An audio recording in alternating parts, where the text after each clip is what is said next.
Hey everybody, hope you're having a fantastic Faster Friday. This week we're going to continue our series on what you should be doing when it comes to planning, implementing, and even creating a strategy for faster payments. Last week we discussed and addressed some of the early questions that come up when building a strategy. This week, let's look at some product-specific questions. Questions you should be asking. In fact, how about questions specific to your core?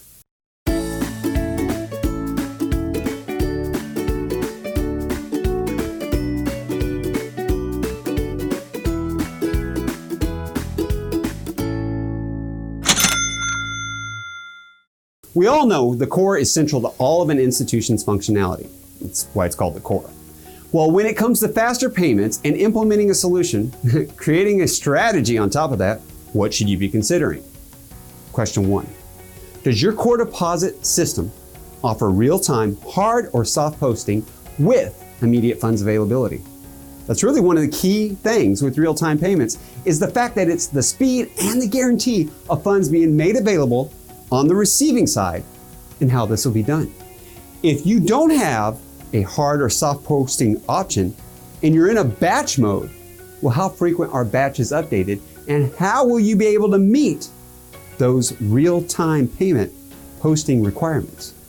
If you can only do real-time soft posting, do you have controls to provide proper access and controls to prevent inaccurate overdraws?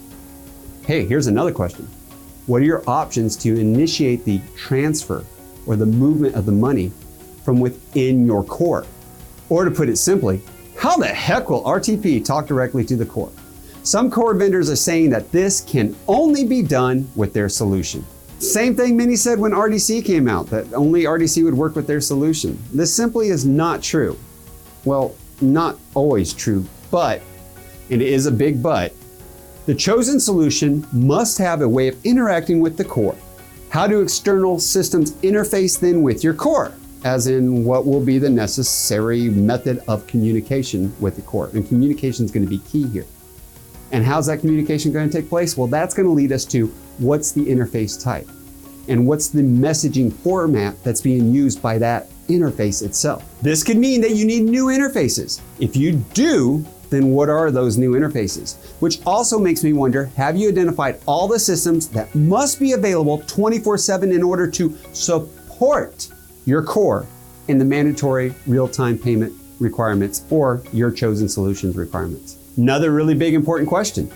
How are you going to manage core outages? How are you going to manage downtime from your core? Let's go with this example. Today, I know that you probably got stand-in systems to be able to help with ATM withdrawals or maybe even card transactions while your core is in probably a maintenance mode. Well, with real-time payments, that will still require the transaction to take place and to be available within just seconds. Exactly how will that be handled? What is your strategy for dealing with a core or really disaster recovery for real-time payments in your core? My thoughts are going to be this. If you're in a disaster recovery situation with your core, RTP may not be the first thing that you need to have up and running. However, I'd also like to add this way.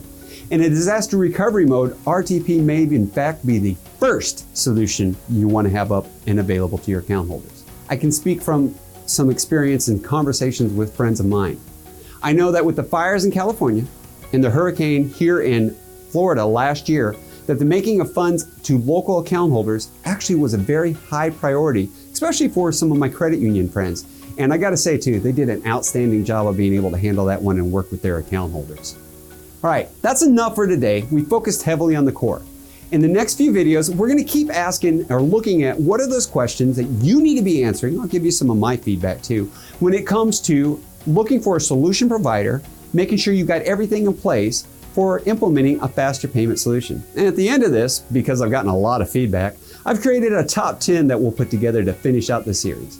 Until next week, have a fantastic Faster Friday. And if you've got comments that you'd like to make, please message me here on LinkedIn, or you can email me, kevin@paymentsprofessor.com. Or if you missed a video, you can always go to paymentsprofessor.com or the YouTube channel. And while you're there, please subscribe.